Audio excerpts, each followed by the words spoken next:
This interview is for the Westchester Area School District Legacy Project. So what is your name, school, and graduation year? My name is Mr. Bell. I work at Henderson High School. I graduated in 1993 from Westchester East High School, your neighbors. And how did you get to school? How did I get to school? Bus, and then I eventually, if we're talking about high school, I took the bus and then I eventually had a car. In elementary school, I took the bus and I walked. So what subjects did you take in middle school? In middle school, I didn't actually go to a Westchester middle school. I hope that's all right for the interview. I went to St. Agnes in Westchester. Basically the subjects were English, math, social studies, science. They didn't really break down specific courses. So there were no electives? There was a music elective and art. Someone would come in once or twice a week and do music and art with us. And then computers. And back then there were computers. They were really big and slow, but they were there. Apple IIes, if you remember, if you ever heard of that. And that's about it. There wasn't many electives. In high school too? In high school there's a lot of different electives because they're pretty much the same ones that they have in high schools now. I took Spanish. I took 4 years of Spanish. I took a microcomputer class. I took a psychology class, sociology class. I took a driver's ed class when they had them in the schools. Pretty much it. If you take one elective, like Spanish, usually there's not much room for anything else. So that's pretty much all the ones I took. How many students were in your graduating class? There was at least 500, mid-500s, because back then there was only 2 high schools, now there's 3. So there's typically between 500 and 600 people in each class. And what grades went to elementary, middle, and high school? St. Agnes was 1st grade to 8th grade, and all the high schools are 9th through 12th.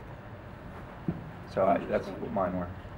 And if you had to compare your school experience to how school is today, what would you be able to say? I'd say it hasn't changed all that much. I think students still have a lot of the same problems they deal with. A lot of the courses are the same. Because really it's only been 20 years. In 20 years, a lot of changes have happened in that period of time, but maybe like 40, 60 years, you can see a lot of change. But 20 years, things are pretty much the same. You got the same type of kids trying to learn the same things. They have, in high school, there's honors, seminar, and AP classes that still exist today. A lot of things are still the same. I'd say the biggest thing is technology. Everything was bigger and slower back then. Like there's no such cameras like you have right now that we're interviewing with. The computers, there was no internet when I went to high school, so that's a big deal. A lot of things like that were just starting to happen in terms of technology when I was in high school. How about things like bullying? Bullying, that's what I was talking about when I said a lot of things stay the same. I think I got bullied a little bit when I was in elementary school. In high school, when I first got to East, I was bullied a tiny bit, like someone was slapping my head on the bus and running away, things like that. And I think I told an adult, and they stopped. A lot of those things are timeless, that they happen with any year, any group of children. So what was your most memorable school experience? Memorable in high school or wherever? Just like the most memorable overall. Okay, most memorable overall, I guess, was student council. I eventually was student council president my senior year, and I remember when I was doing the speech. There's no TV back then. There's no TV news. It was all on the announcements. So I think I was the first person in the school that played music, and everyone stopped what they're doing to hear what I had to say. So it was pretty memorable. It was like, wow, Corey, we heard everything you said, and usually we talk over the announcements, but we heard the music and stopped. And I won, so I think that's probably a pretty good experience. Also, I did theater, and up until my senior year, I ran and tried out for a basketball team. I didn't make it every year, and I ran every year across the country, but I decided to try theater my senior year, and I did that a couple different times, and that was really memorable experiences. Acting in front of everybody was really fun. So when you went to school, were the schools segregated by race or gender?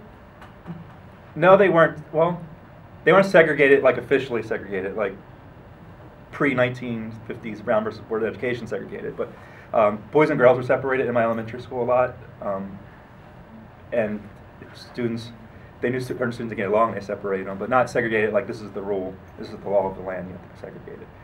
And in my school, my elementary school, you had to wear uniforms. That's kind of a form of segregation. You couldn't wear whatever you wanted. So how did that make you feel? How did it make me feel? I think a lot of times with things like segregation and rules, when you're young, you don't really realize what's going on until you're older. So it wasn't a big deal to me. But I've talked to my dad, who went to a segregated school, and also some older people like that would be my grandparents' age that went to segregated schools, and they really didn't know how different things were until they were adults, and then they were kind of shocked. But usually when you're a kid, you're just trying to have fun and go to school and learn what you have to learn and not worry about things. But once you became a teenager, early adult, yeah, I think they realized things were really not fair. Did you go on any field trips? I did. I know in 8th grade we went to New York. We went to D.C., all the parks, usually Hershey, Darney Park we went to, and I can't think of too many other ones, but I know we got out a lot. Went to Helicopter Museum over on Airport Road, Hershey Park, a lot of different places, amusement parks mainly. So not too far. No, all within Pennsylvania. I don't think they ever, except for New York, they didn't really take us out of the state that much. Did you participate in any after-school activities that were available? Yes, in elementary school I did track. I was in the band. I played the flute. In high school, I was in the Black Student Union. I was on the student council. I did the track until senior year, and then I did the theater. Amnesty International, ski club. I did a lot of different things by my junior and senior year because you'll learn this in a couple of years. In high school, they want you to get involved in a lot of different activities because the goal is to think about college. So it was the same thing when I was a kid. So they say get involved in activities and do them well, and it'll help you get into college. So that's what I did. So there were a lot of things you could participate in? There were a lot of things. A lot of the same things that exist now for you today are pretty much what they had back when I was a kid. And was there any bad part about school that you didn't really like? Besides getting up and having to go. Other than that, I think I had really good experiences with school. I realized you had to learn to get the things you want in life. The more you learn, the more you can get a good job and have a nice family and all that. So I realized the importance of school, so most of my experiences were good. You said the schools weren't really segregated by race or gender. Were there any classes that were full boys only and girls only?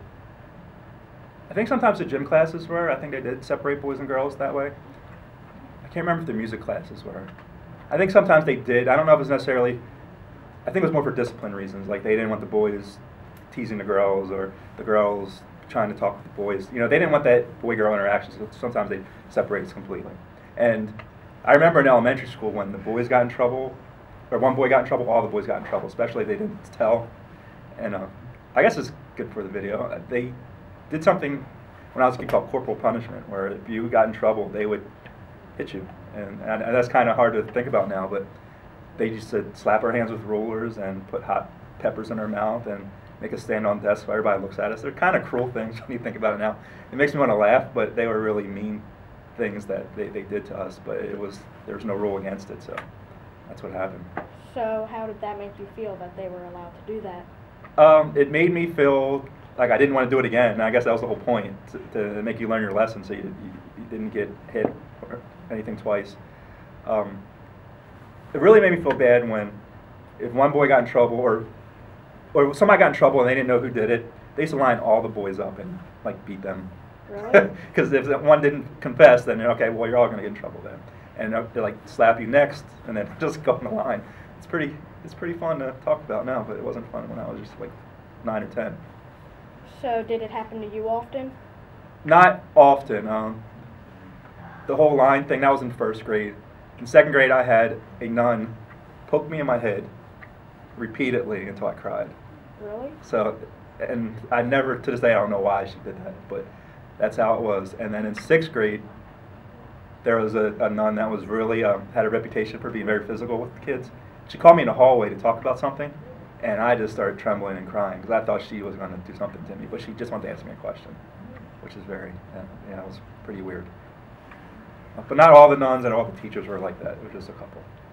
So do you think people would do that today?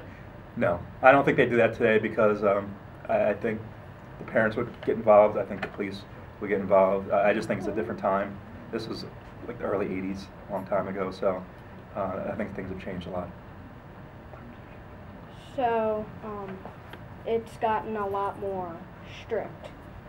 I don't think it's gotten a lot more strict. I think the reasons why they discipline students have changed a lot.